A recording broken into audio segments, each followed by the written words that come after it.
Hi guys, let's continue with part 4 of the 37th Vision IAS UPSC Prelims test series. So 76th question.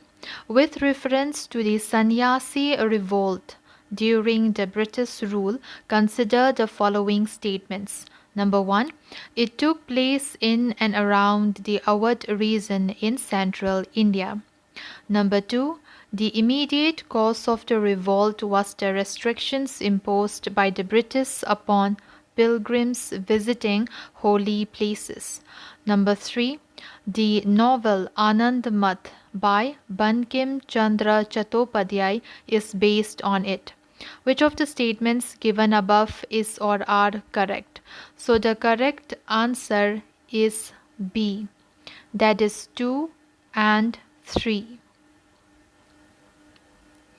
The disastrous famine of 1770 and the harsh economic order of the British compelled a group of sannyasis in eastern India in and around Bengal to fight the British yoke.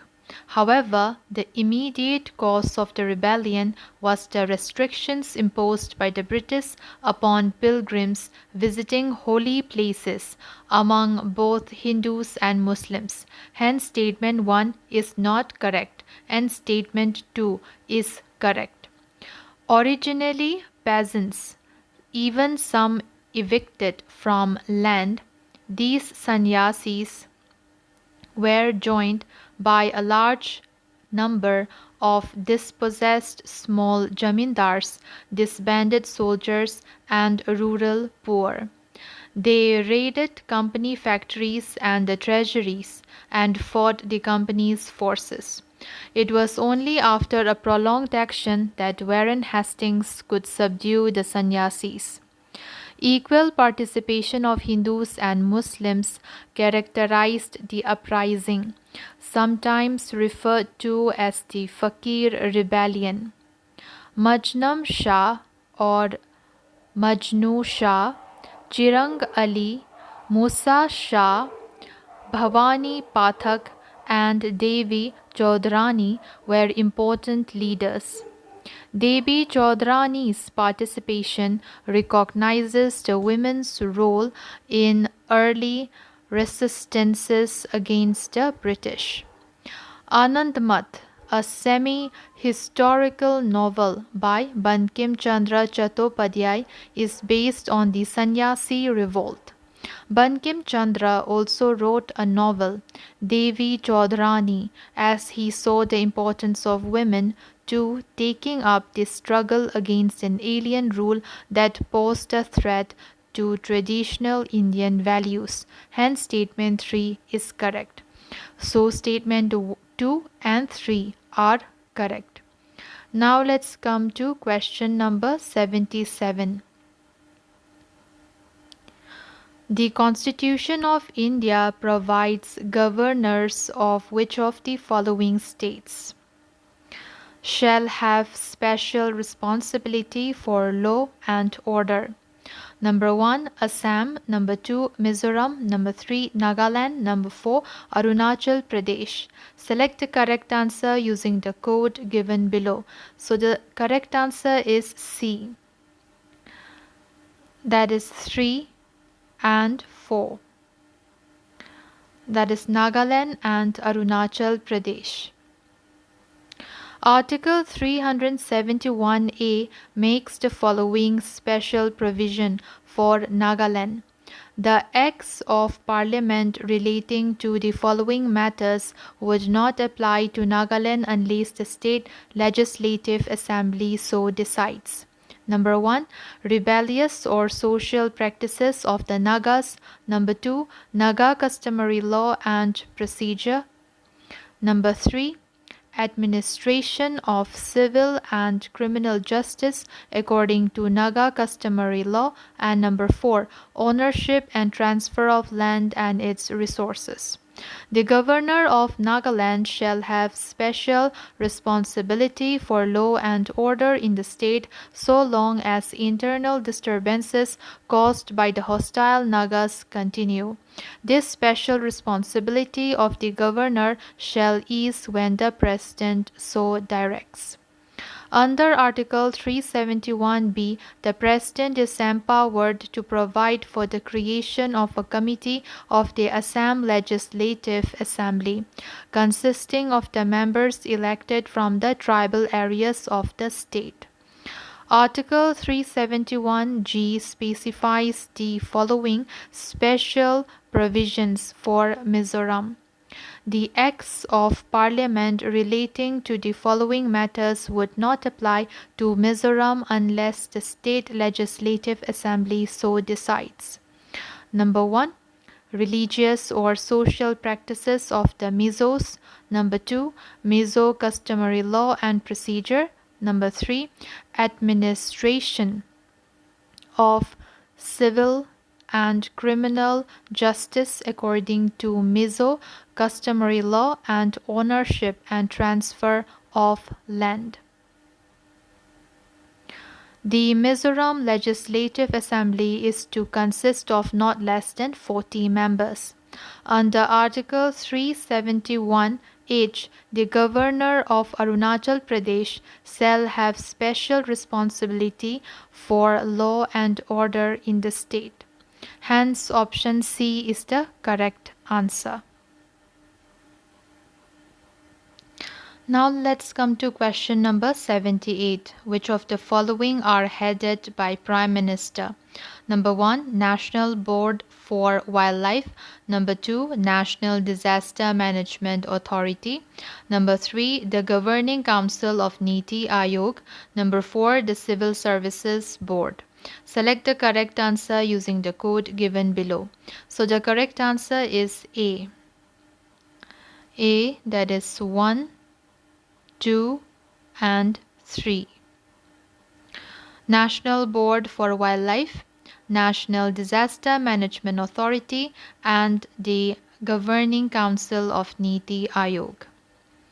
The National Board for Wildlife is chaired by the Prime Minister according to the Wildlife Protection Act, WLPA 1972.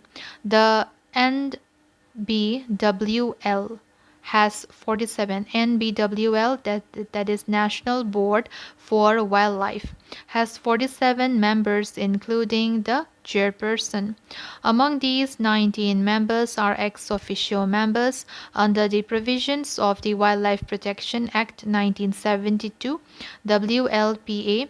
The NBWL can constitute a standing committee and the board has to meet at least twice a year. The Standing Committee's function is to regulate land diversion within protected areas and eco-sensitive zones, making it a purely project clearance body. The National Disaster Management Authority.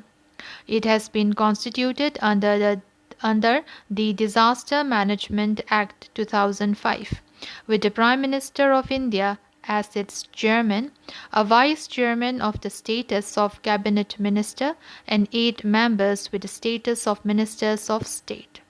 NDMA, as the apex body, is mandated to lay down the policies, plans, and guidelines for disaster management to ensure timely and effective response to disasters.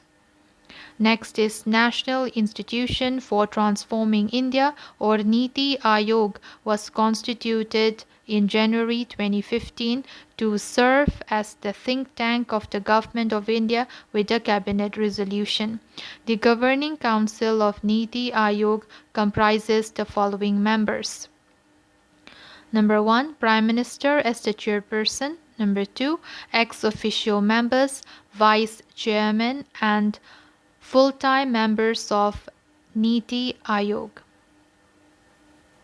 Then we have chief ministers of all states or union territories. Then the last one is Lieutenant Governor of Andaman and Nicobar. The Cabinet Secretary is the topmost executive official and senior-most civil servant of the Government of India. The Cabinet Secretary is the ex officio head of the Civil Services Board. The Cabinet Secretariat, the Indian Administrative Service, and all civil services under the rules of business of the government. Hence, option A is the correct answer. Now, next is question number 79. Consider the following statements with respect to the National Ganga Council. Number 1. It was constituted under the River Boards Act 1956. Number 2. It has the power to co-opt chief ministers of states having major tributaries of River Ganga as members. Number 3. The Union Minister of Jal Shakti acts as the ex officio chairman of the council. Number 4. It is responsible for the development and control of the entire Ganga River basin. Which of the statements given above are correct? So the correct answer is C.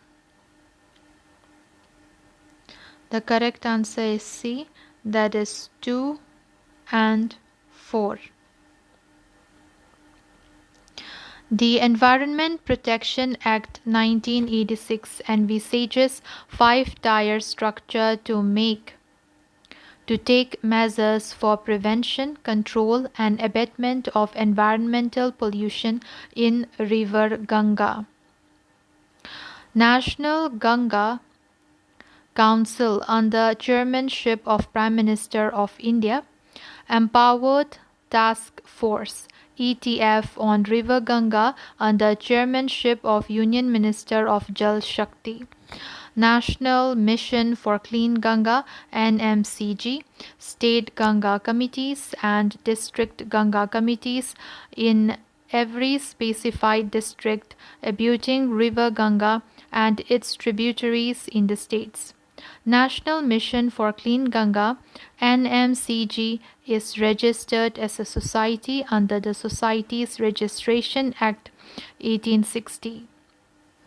It acts as implementation arm of National Ganga River Basin Authority NGRBA, which was constituted under the provisions of the Environment Protection Act EPA 1986. In 2016, the EPA Act was amended to replace NGRBA with National Council for Rejuvenation, Protection and Management of River Ganga, referred as National Ganga Council. Hence, National Ganga Council was constituted under Environment Protection Act 1986. Hence, statement 1 is not correct. The National Ganga Council consists of number 1. Prime Minister as ex officio chairman. Number 2. Union Minister as Jal Shakti as Union Minister for Jal Shakti as ex officio vice chairman. Number 3. Other ministers of related union ministries as ex officio members. Number 4. Chief Ministers of Ganga River Basin states as ex officio members. And number 5. The National Ganga Council may co-opt one or more chief ministers from the states not represented in the National Ganga Council having major tributaries of River Ganga which are likely to affect the water quality in the River Ganga as members. Hence, statement 2 is correct and statement 3 is not correct. The National Ganga Council is responsible for the superintendence, direction, development and control of River Ganga and the entire river basin, including financial and administrative matters for the protection, prevention, control and abatement of environmental pollution in River Ganga and its rejuvenation to its natural and pristine condition, and to ensure continuous adequate flow of water in the River Ganga and for matters connected therewith. Hence, statement 4 is correct. Now let's come to the next question, that is question number 80. Which of the following will increase the greenhouse effect? Number 1, increase in the albedo of the upper atmosphere. Number 2, addition of water vapor to the atmosphere. Number 3, jhum cultivation. Select the correct answer using the code given below.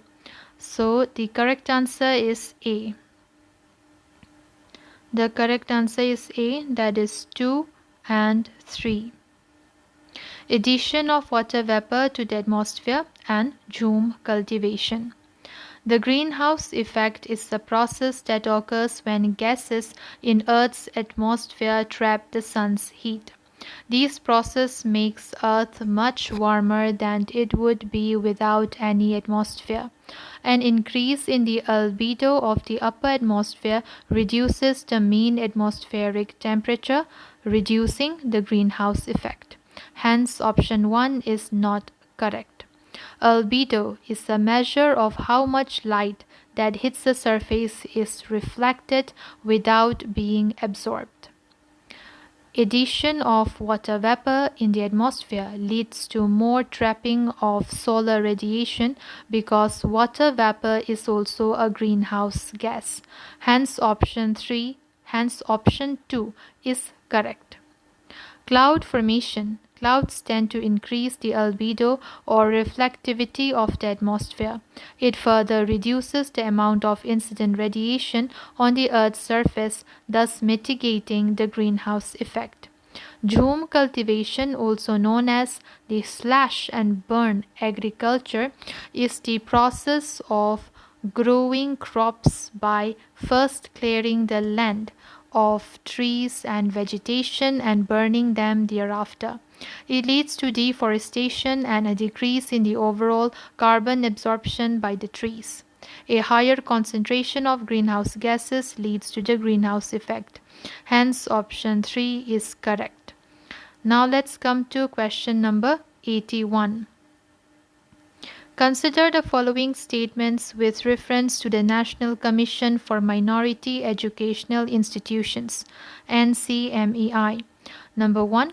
It is a statutory body functioning under the Ministry of Human Resource Development. Number 2. Only members of a minority community shall be qualified for appointment as a chairperson. Number 3. The Commission is a quasi-judicial body and has been endowed with the powers of a civil court. Which of the statements given above are correct? So the correct answer is D. It is D, that is 1, 2 and 3. They are all correct.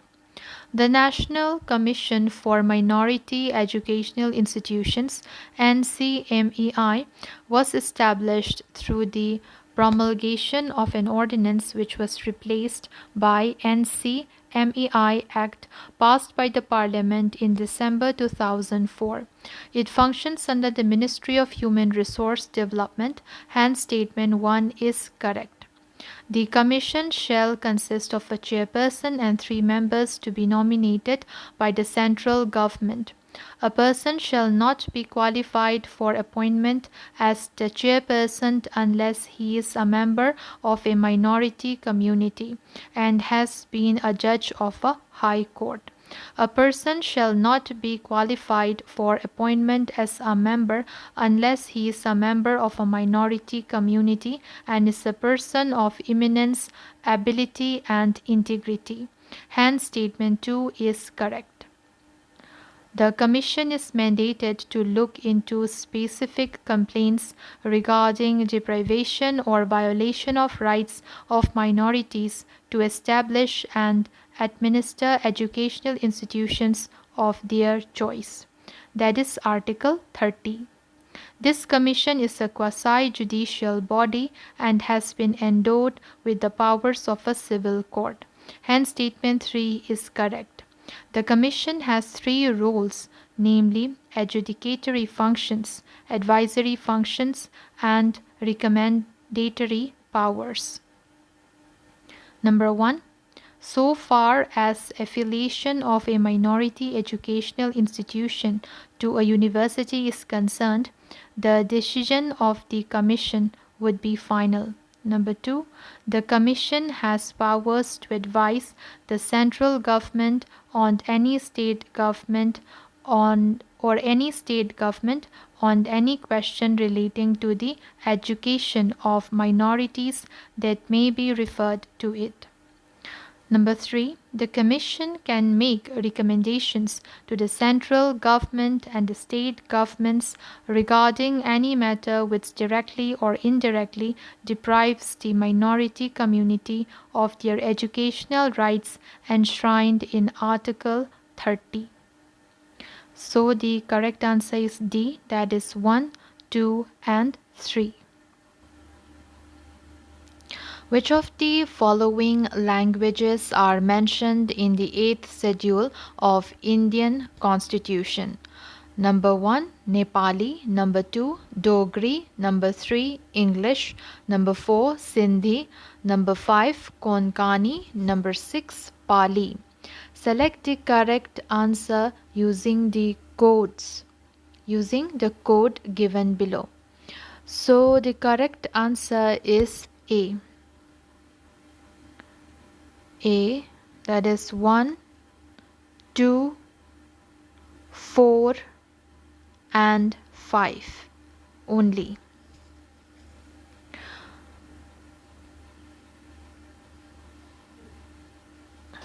So the constitutional provisions relating to the 8th schedule occur in Article 344 Clause 1 and 351 of the Constitution.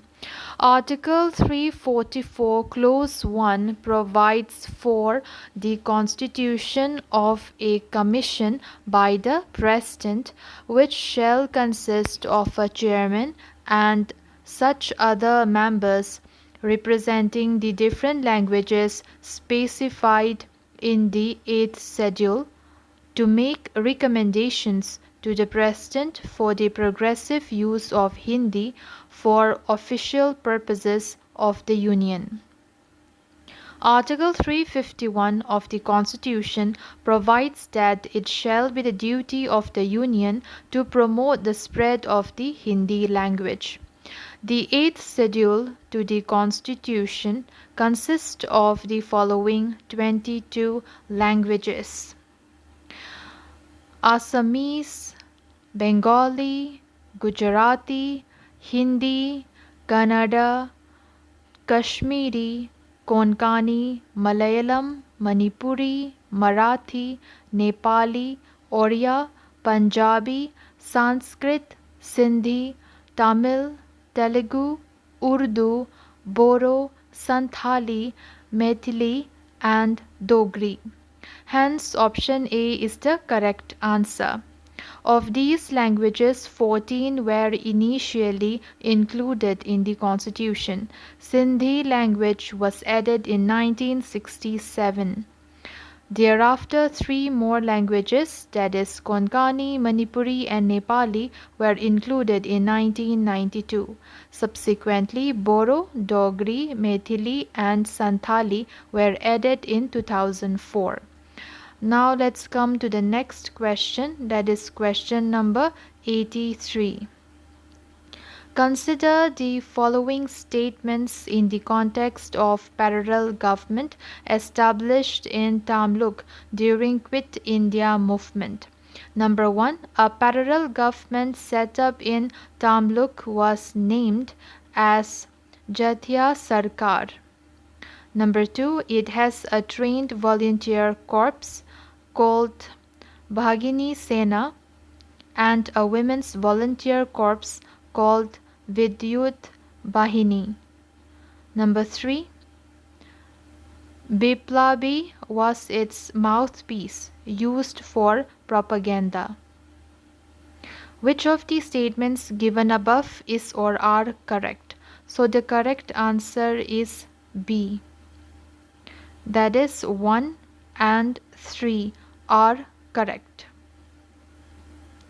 Among the national governments or parallel governments which were formed in some areas during Quit India movement was the Tamralipta Jatiya Sarkar, established at Tamluk in Bengal on 17 December 1942 under the leadership of Satish Chandra Samanta. Hence statement 1 is correct.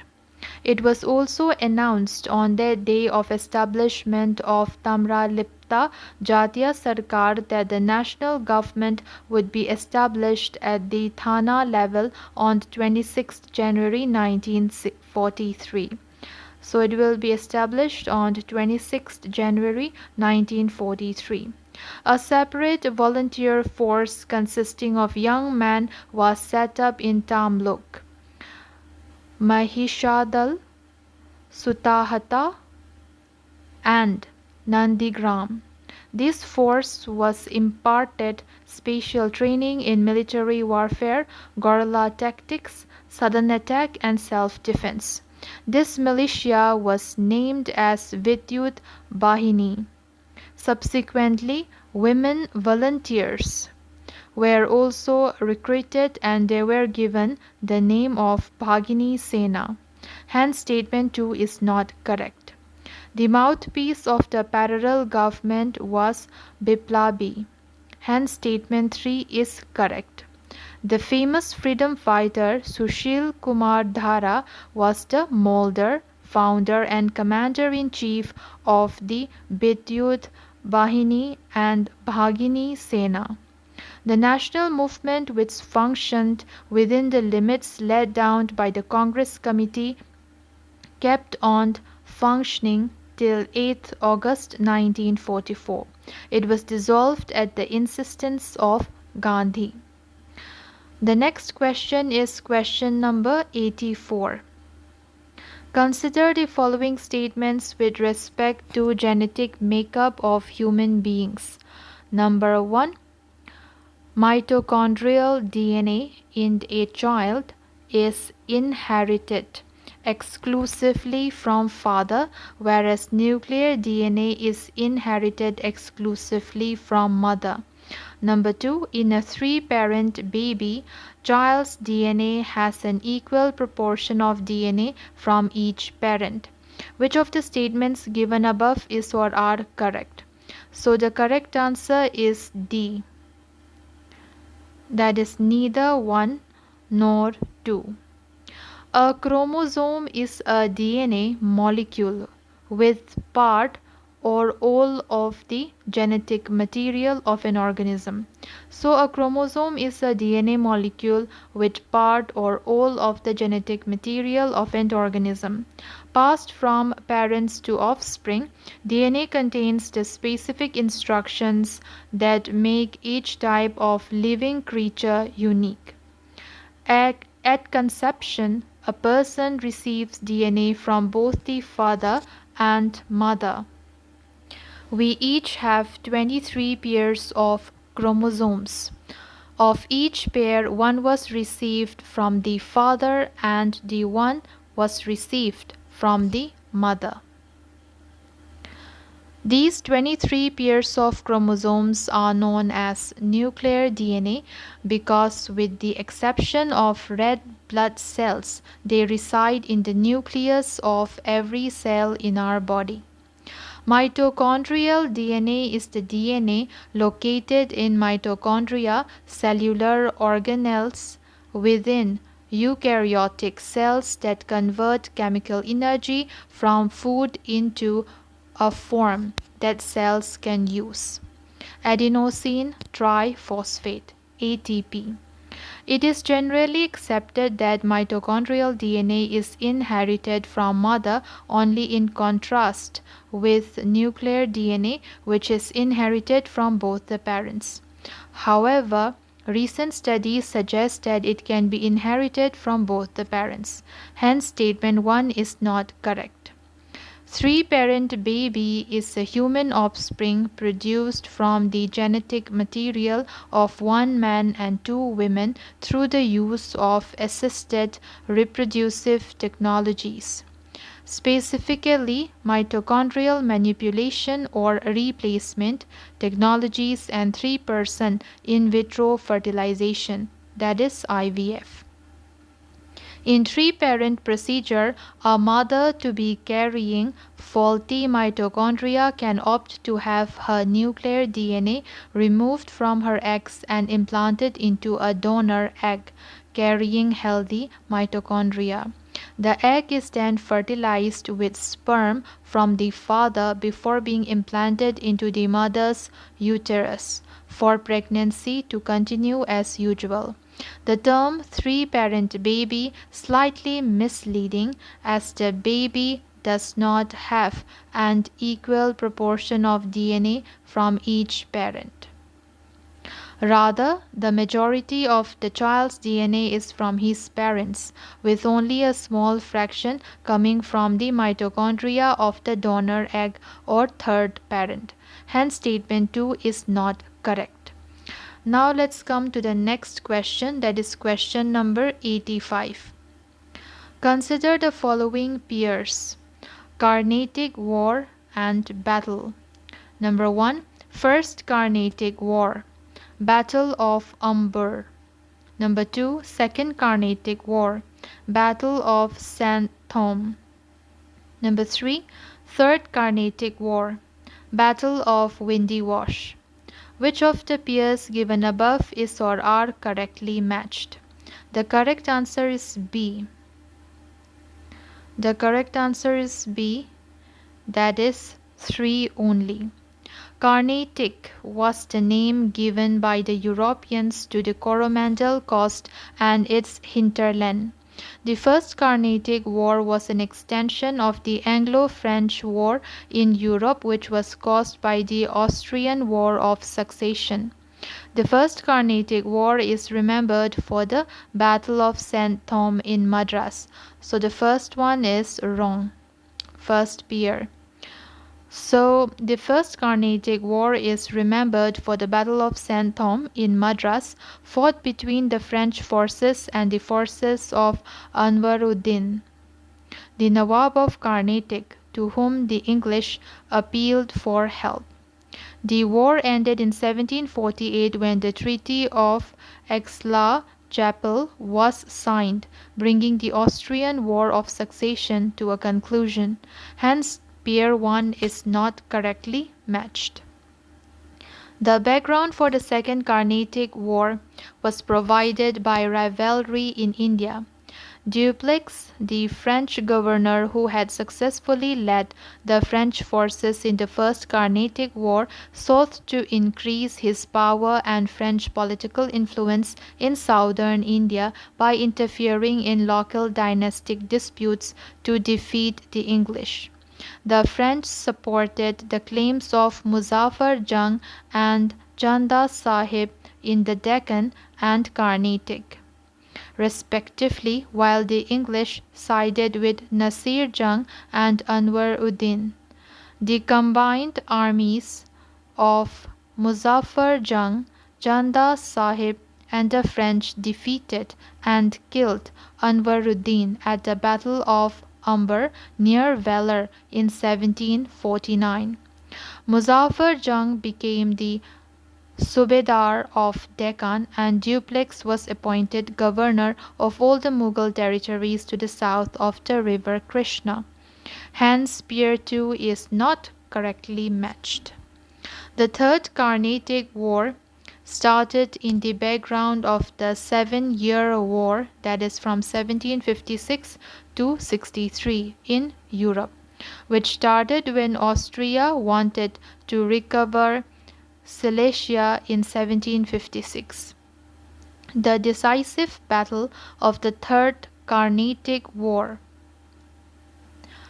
was won by the English on January 22, 1760, at Windy Wash or Vandavasi in Tamil Nadu.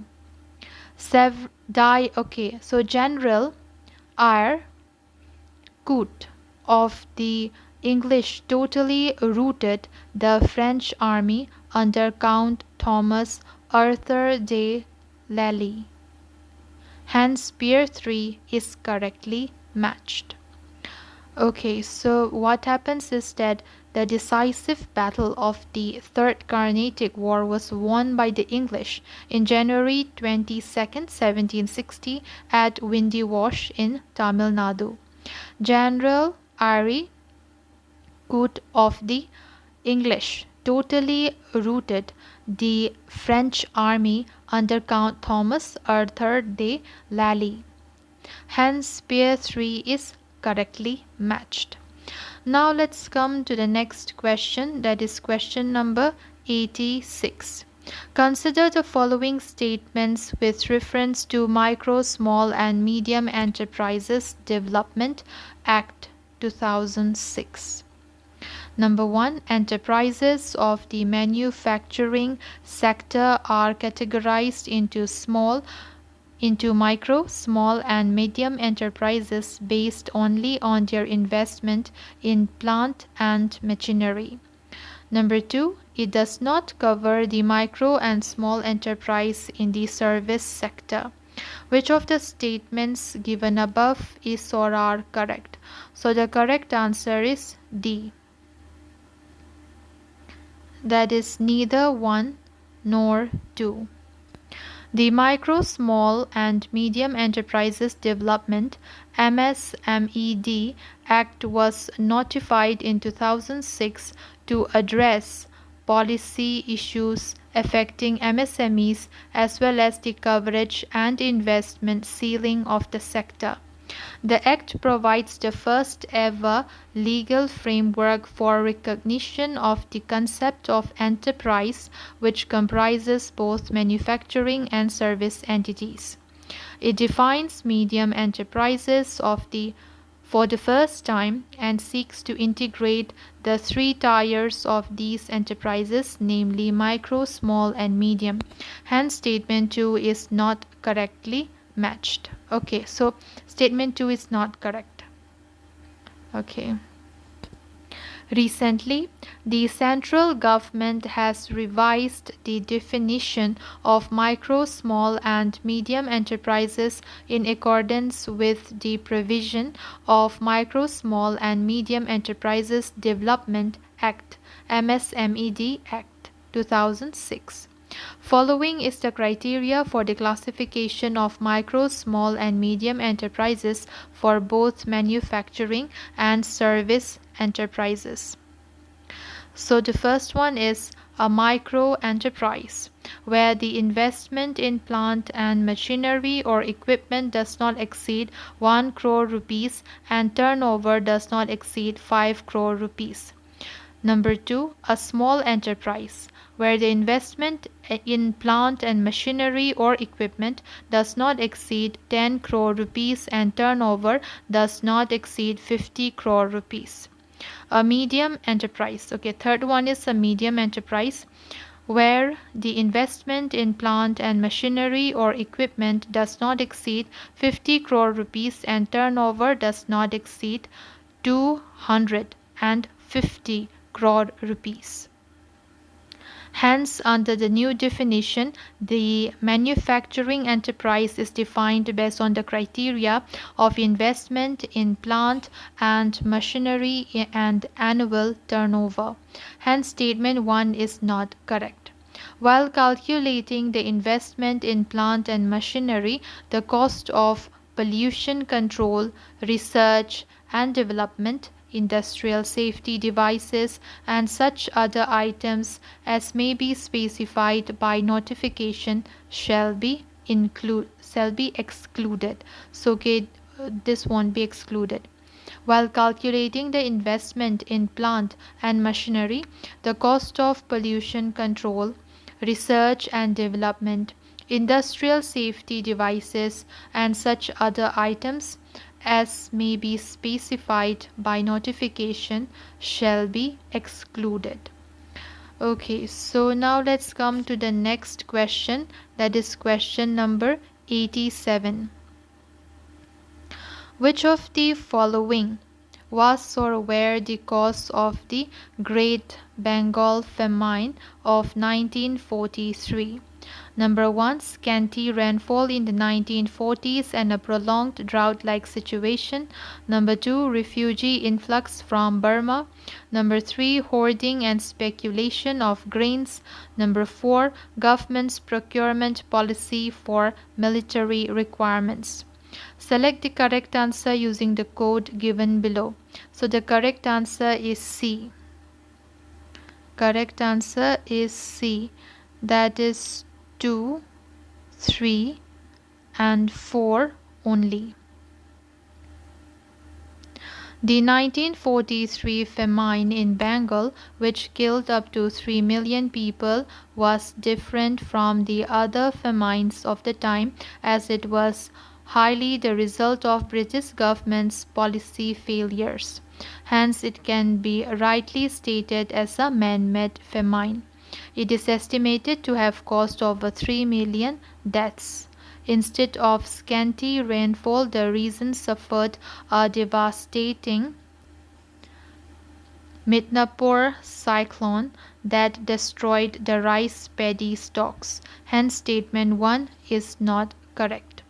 Various other factors that led to the roughest famine of the century are: number 1, breakdown of already vulnerable rice marketing system leading to hoarding and speculation. Hence, option 3 is correct.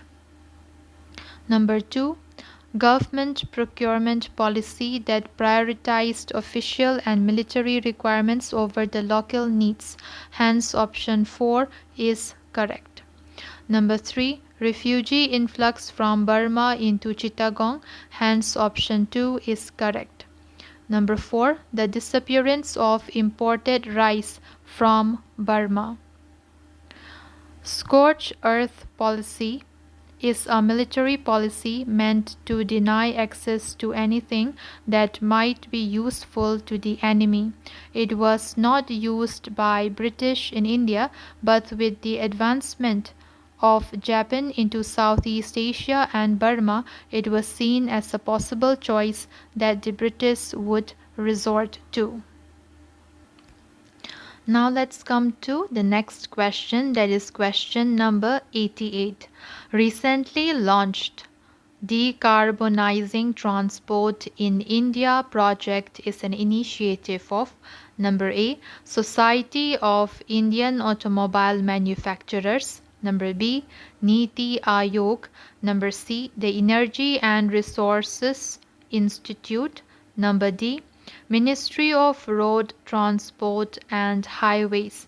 So the correct answer is B, that is Niti Aayog. Niti Aayog, in collaboration with International Transport Forum, has recently launched the Decarbonizing Transport in India project. It intends to develop a pathway towards a low-carbon transport system for India. It is a part of the Decarbonizing Transport in Emerging Economies (DTEE) project. Number 1, it is a project of ITF under which part of India, currently Argentina, Morocco and Azerbaijan are the participants. So it is a project of ITF under which, apart from India, currently Argentina, Morocco and Azerbaijan are the participants. Number 2, it aims to create a common assessment framework for the decarbonizing transportation system for several modes of transport and its subsectors. Number 3, this framework will be created based on the inputs from the participating countries and their specific model in decarbonizing transport. Now let's come to International Transport Forum, that is ITF. It is an intergovernmental organization with the Organization for Economic Cooperation and Development (OECD). It is the think tank for transport policy issues. It is headquartered in Paris, that is France. India has been a member of ITF since 2008. Now let's come to the next question, that is question number 89. Okay, so which of the following is likely to happen if reverse repo rate is increased? Number A, banks extend cheaper loans to businesses. Number B, banks' demand for fresh funds from the RBI will increase. Number C, money supply in the economy decreases. Number D, value of rupee decreases. So the correct answer is C. That is, money supply in the economy decreases. So reverse repo rate is the rate at which the Reserve Bank of India borrows money from commercial banks within the country. It is a monetary policy instrument which can be used to control the money supply in the country. In other words, it is the rate at which the commercial banks in India park their excess money with Reserve Bank of India, usually for a short term. If there is excess liquidity in the banking system, RBI may decide to increase the reverse repo rate. When there is a hike in reverse repo rate, banks can earn higher interest on their excess funds deposited with the Reserve Bank of India. This is a safer investment option for banks, so the overall flow of money into the markets will be decreased, as more of the bank's surplus funds are deposited with RBI instead of being lent out. Therefore, an increase in the reverse repo rate will decrease the money supply in the economy. Hence, option C is correct. When RBI increases the reverse repo rate, banks may increase lending rates since it is more profitable to invest in low-risk government-backed securities as against lending money to people. RBI increases the reverse repo rate so as to incentivize the banks to deposit surplus funds with it to earn higher interest on them. It reduces the supply of money in the system, thus controlling inflation. Higher reverse repo rate reduces the money supply in the market as the banks park their surplus cash with the RBI to earn attractive returns as against lending to individuals and businesses. It reduces the supply of money in the system, thereby boosting the strength of the rupee. Now let's come to the next question, that is question number 90. With reference to the National Geoheritage Sites, consider the following statements. Number 1. They are areas of national importance notified by the National Biodiversity Authority. Number 2. The central government is responsible to protect these sites. Which of the statements given above is or are correct? So the correct answer is D. That is neither 1 nor 2. The National Geoheritage Monument are areas of national importance for protection, maintenance, promotion, and enhancement of geotourism. They are notified by the Geological Survey of India, that is GSI. Hence, statement 1 is not correct. There are 34 National Geoheritage Monuments in India. The GSI or respective state governments are responsible to protect these sites. Hence, statement 2 is not correct.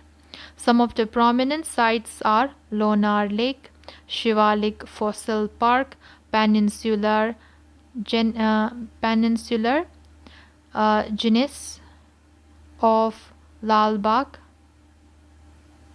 then Ramgarh crater, Jawar lead zinc mine, etc.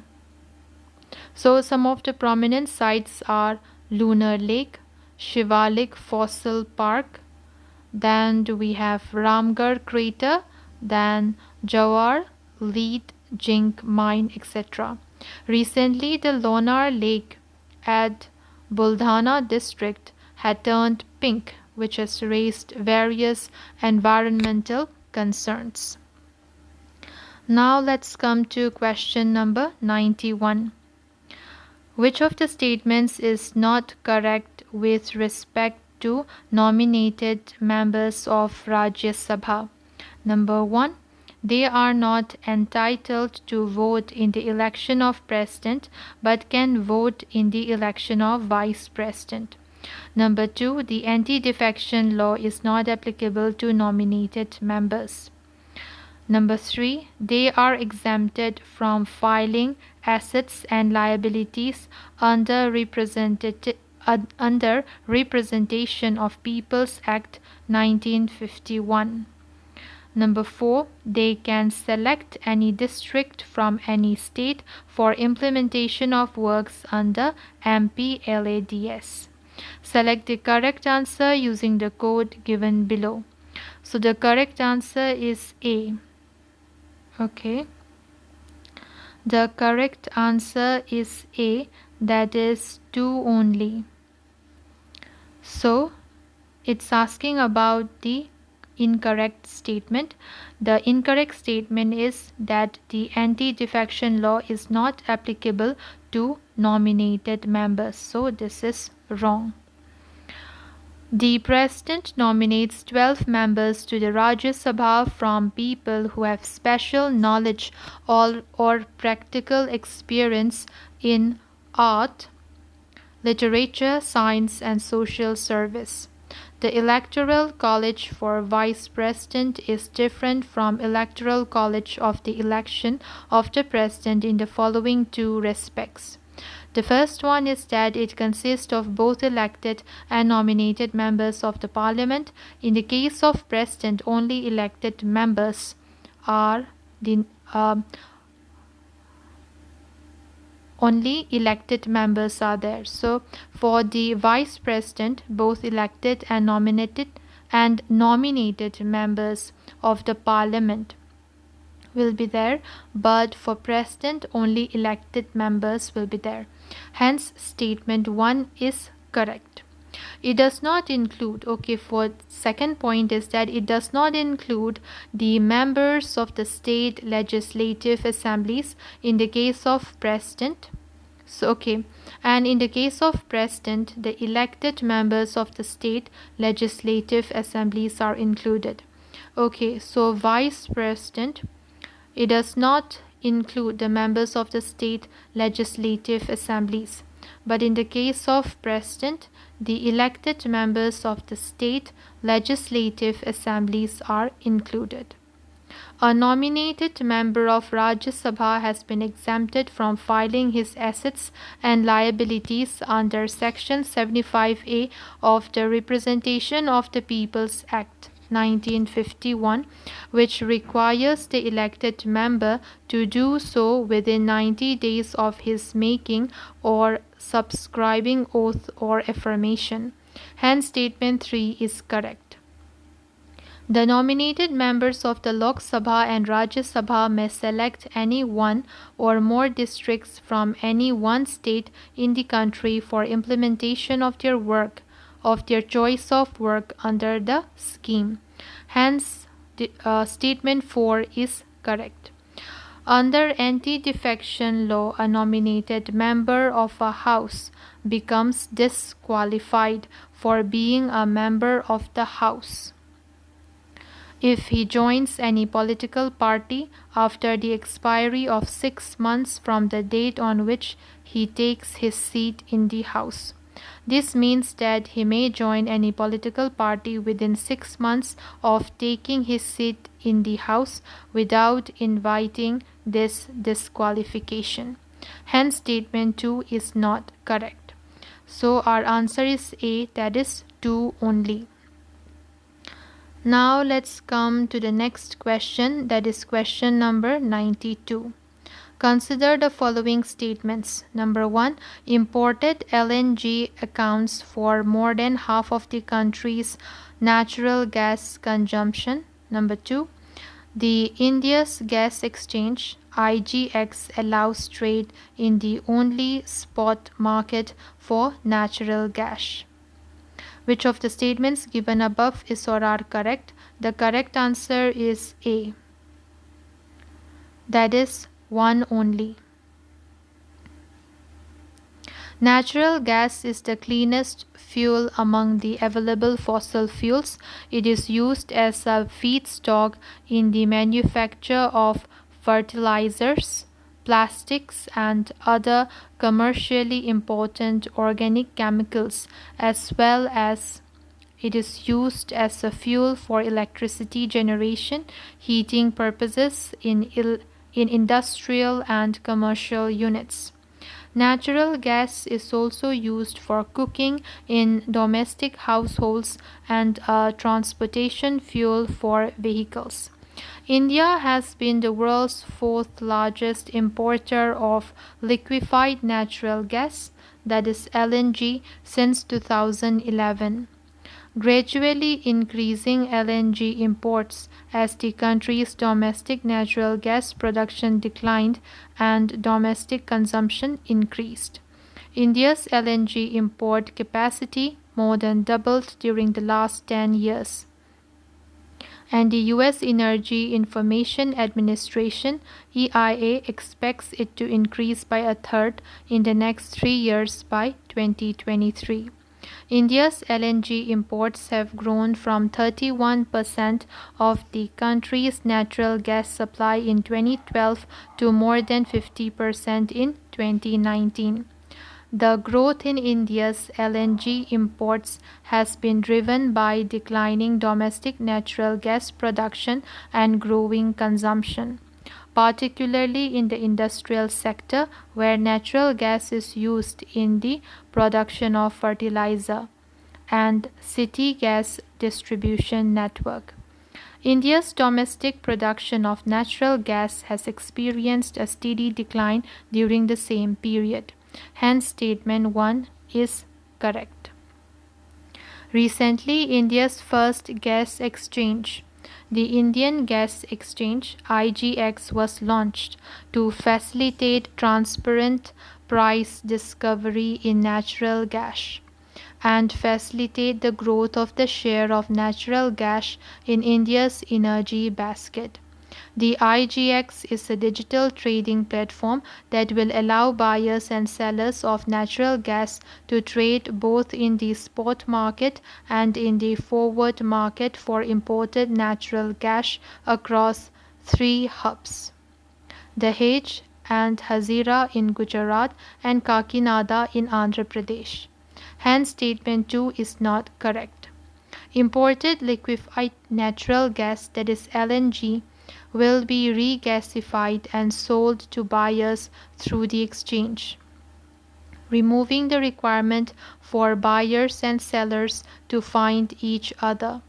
The price of domestically produced natural gas is decided by the government and it will not be sold on the gas exchange.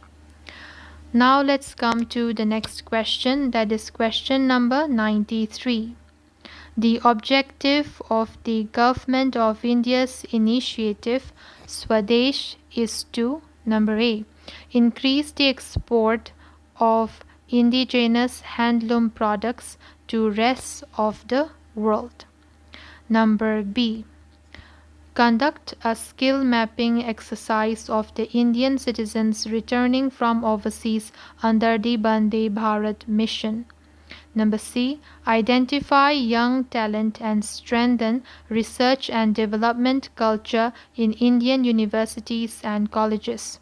Number D, connect innovators across industry, individuals and the grassroots to the market and help commercialize their innovative solutions. So, connect innovators across industry, individuals, and the grassroots to the market and help commercialize their innovative solutions.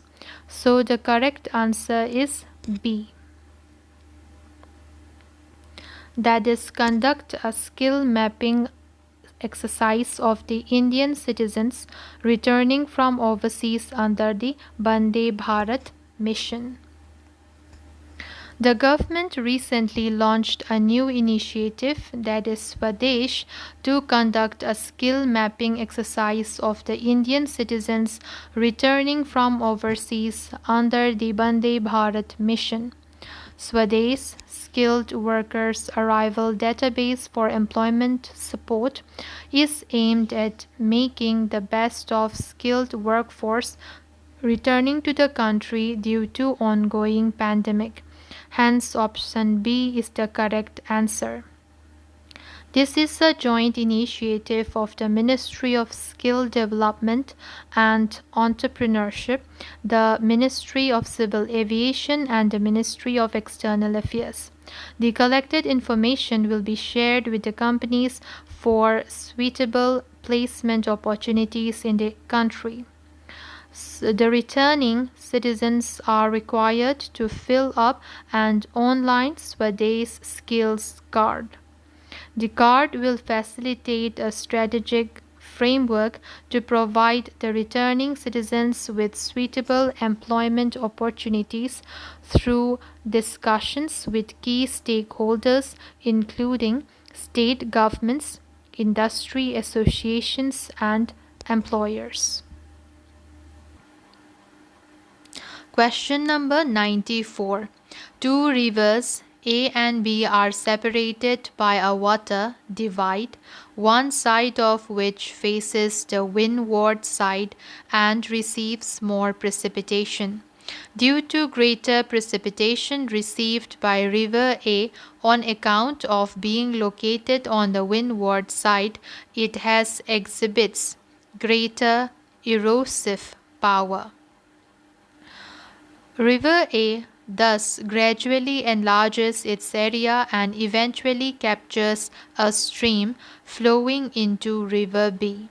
This phenomenon is also known as number A. River beheading, number B. Channel braiding, number C. Delta formation, number D. Meandering. So the answer is A.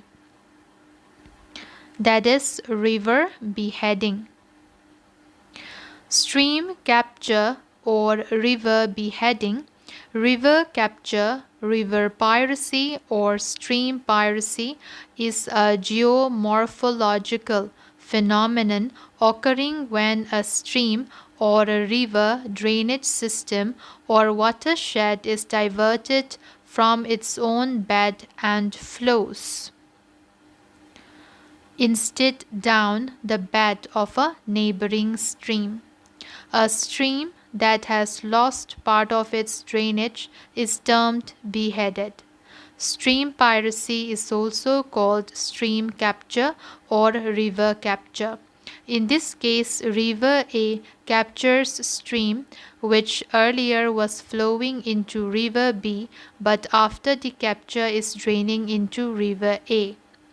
Stream capture occurs when an actively eroding low-level stream encroaches on the drainage of a nearby stream flowing at a higher level and diverts part of the water of the higher stream. It can be caused by headward erosion, lateral plantation, or subterranean diversion. Now let's come to the next question, that is question number 95. With reference to medieval Indian history, consider the following statements regarding Balban. Statement 1. The commencement of the construction of Qutub Minar, which started earlier, was completed during Balban's reign. Number 2. Balban ordered his officials to observe Sijda and Paibos as the normal form of salutation for the king. Number 3. He discriminated against people who were low-born and reserved important offices only for people with a noble background. Which of the statements given above is or are correct? So the correct answer is D. The correct answer is D, that is 2 and 3. Balban had realized that without the restoration of the crown's prestige, which had sunk low during the rule of weak successors of Iltutmish, no better and effective government could be possible. He also knew that this could be restored through the policy of absolute despotism. He believed that absolute despotism alone could exact obedience from his subjects and ensure the security of the country. Balban made a distinction between the high-born and the low-born and refused to come into contact with the low-born or to appoint them to any office in the administration. He dismissed low-born people from all important offices. Hence, statement 3 is correct. He ordered for Sijda, prostration, and Paibos, fit kissing, as the normal form of salutation for the king. He prohibited drinking, jokes, laugh, and even smile among the courtiers and officers. He himself also gave up wine and merry-making. He also dismissed all low-born persons from important offices of his administration. Thus Balban, by displaying his power, authority, and dignity, struck terror in the hearts of the people and made them submissive. This was the right step at that time for the restoration of the crown's prestige. Hence, statement 2 is correct. He ended the influence of the Corps of 40. The 40, a selected body of Turkish nobles, was created by Iltutmish for better and effective administration. The members of this body were chosen on the basis of loyalty and meritorious service. But after Iltutmish, the members of the 40 enjoyed unlimited power due to his weak and incompetent successors. They considered the Sultan just a puppet in their hands. Balban clearly knew that in the path of his despotism the 40 would be a great obstruction, and without its destruction he could not achieve his goal. So he planned to bring them under control by destroying their organization. Qutb-ud-Din Aibak, the first Muslim ruler of Delhi, commenced the construction of the Qutb Minar in 1200 AD, but could only finish the basement. His successor, Iltutmish, added 3 more stories, and in 1368 Firoz Shah Tughlaq constructed the 5th and the last story. Hence, statement 1 is not correct. Now let's come to the next question, that is question number 96. With reference to the Indian national movement, which of the following is or are correct with reference to the moderates? Number 1, they supported the idea of industrial development through the involvement of Indian capital and enterprise. Number 2, they campaigned for the Indianization of government service. Number 3, they demanded better treatment for Indian labor abroad in other British colonies where they faced racial discrimination. Select the correct answer using the code given below. So the correct answer is D. Okay, so the correct answer is D. That is 1, 2, and 3. All are correct. So all the statements are correct. The moderates were able to create an all India public opinion that British rule in India was the major cause of India's poverty and economic backwardness. To mitigate the deprivation characterizing Indian life. So, to mitigate the deprivation characterizing Indian life, the early nationalists demanded severance of India's economic subservience to Britain and the development of an independent economy through the involvement of Indian capital and enterprise. The moderates campaigned on the following grounds for the Indianization of government service.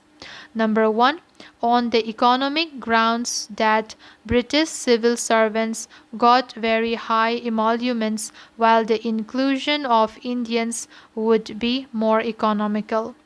Number 2, on political grounds that since salaries of British bureaucrats were remitted back home and pensions paid in England, this amounted to the economic drain of national resources, and on moral grounds that Indians were being discriminated against by being kept away from positions of trust and responsibility.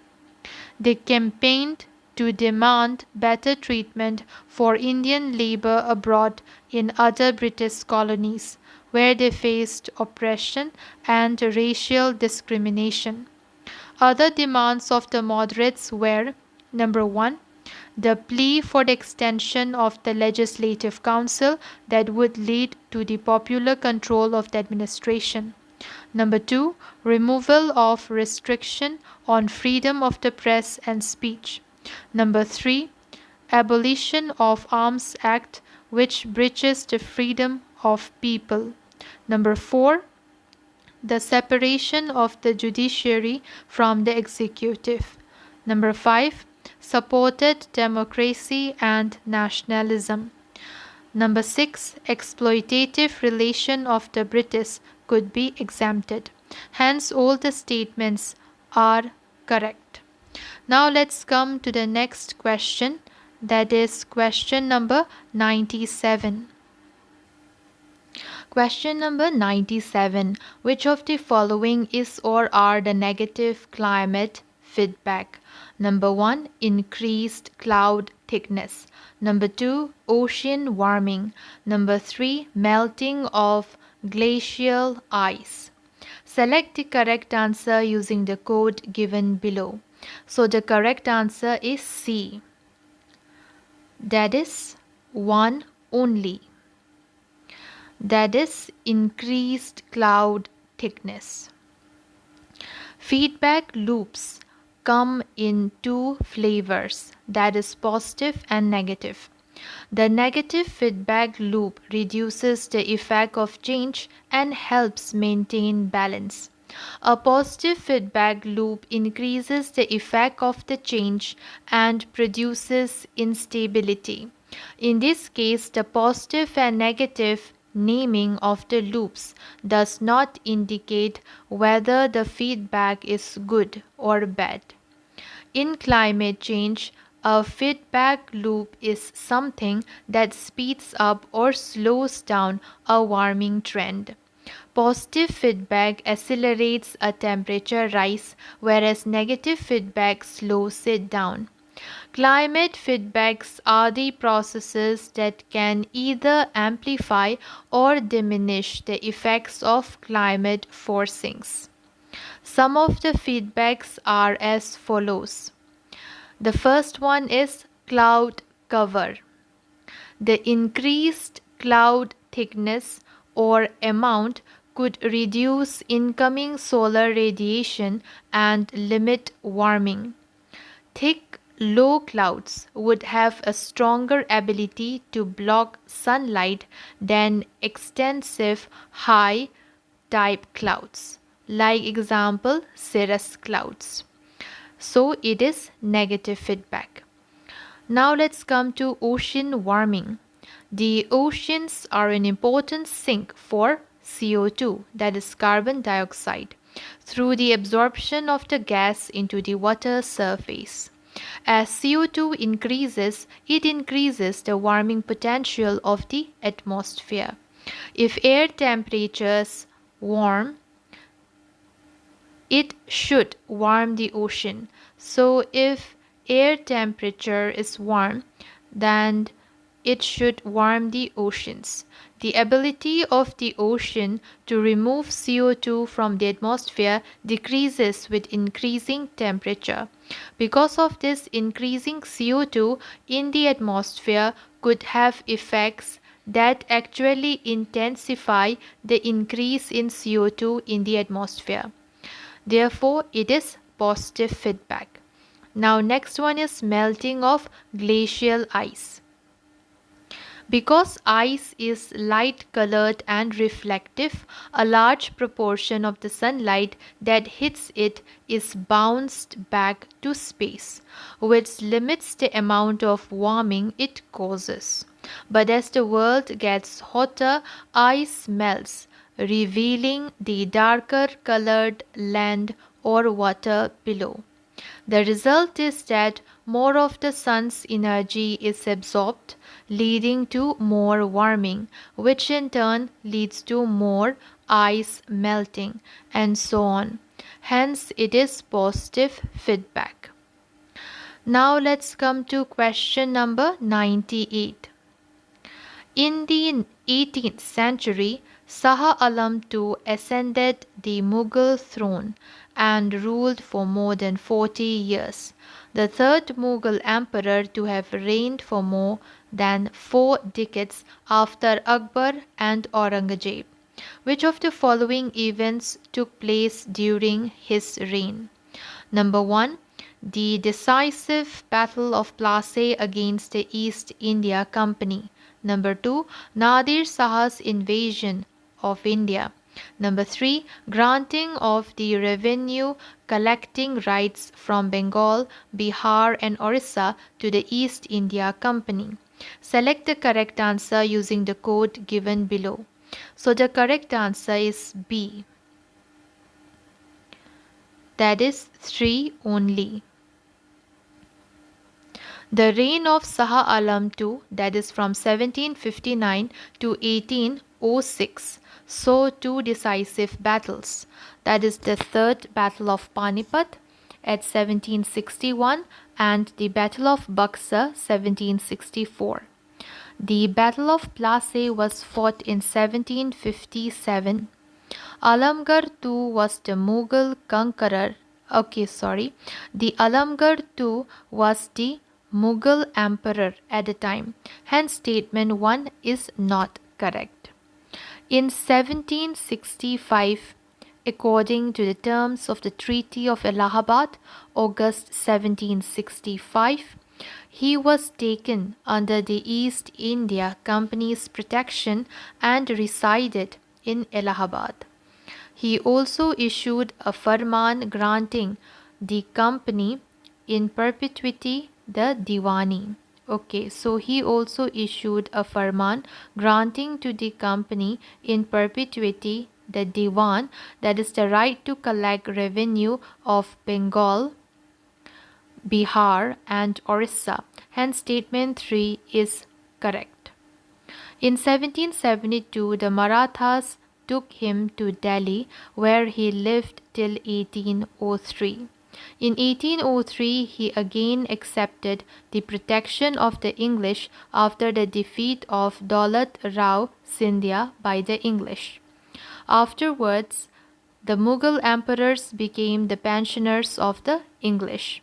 Nadir Shahs invaded India during 1738 to 40 during the reign of Muhammad Shah. Hence, statement 2 is not correct. Now let's come to the next question, that is question number 99. Consider the following pairs of space missions in use and their objectives. Number 1, SOLO, Saturn Lander. Number 2, SPEKTR, RG, High Energy Astrophysics Space Observatory. Number 3, Hayabusa 2, Asteroid Sampling Spacecraft. So, which of the pairs given above is or are correctly matched?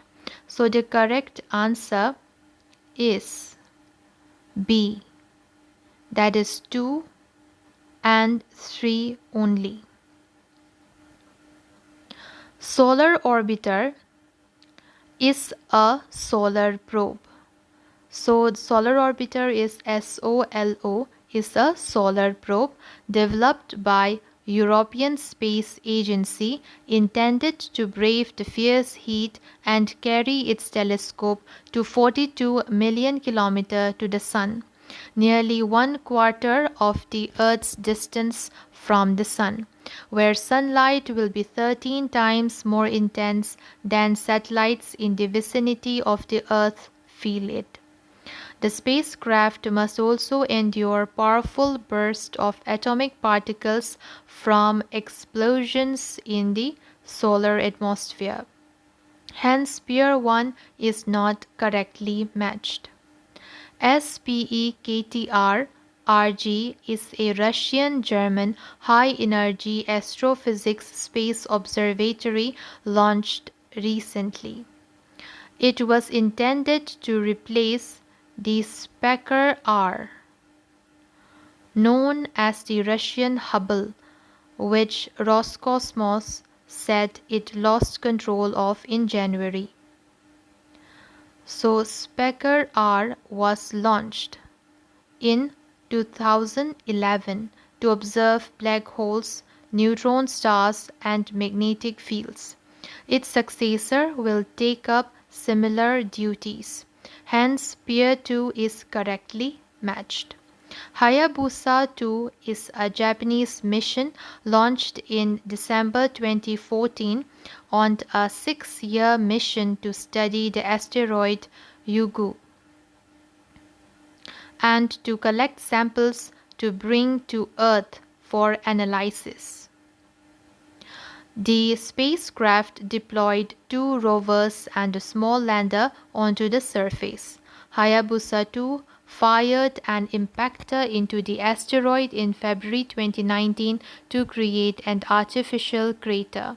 This allowed the spacecraft to collect a sample from beneath the surface of the asteroid. Hayabusa 2 will bring the asteroid sample to Earth in 2020. Hence, pair 3 is correctly matched. Now let's come to question number 100.